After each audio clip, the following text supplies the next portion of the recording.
પાસેથી પૈસા માંગે છે એના માટે થઈને કોઈ એમને જાણ કરી તો આનું શું છે? આમાં એફઆરઆઈ થઈ ગઈ કે નથી થઈ? એક મિનિટ તમે એમ કહો જ્યાં રજૂઆત કરવાનો એને કરો. પ્રાંત અધિકારીને 18, 19, 20 તારીખે 3 વખત રજૂઆત કરી. આરએસસી કલેક્ટરને 18 ને 22 તારીખે 2 વાર રજૂઆત કરી. કલેક્ટર સાહેબને 24 તારીખે મેં રજૂઆત કરી. 24 તારીખે સીઈઓને રજૂઆત કરી અને 24 તમને એફઆઈઆર આપી. હજુ તમે એમ કહો રજૂઆત કરો તો ગુંડા તમને રજૂઆત કરવા આવ્યા હતા?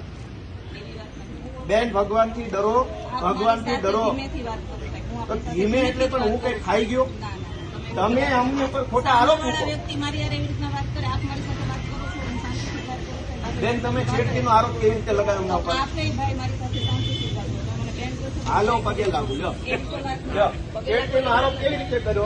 કેવી રીતે છેડતી કરી હમણે? નહીં, કેવી રીતે છેડતી કરી હમણે? છેડતી ફરિયાદીનો બધું કે છે, મેં કીધું.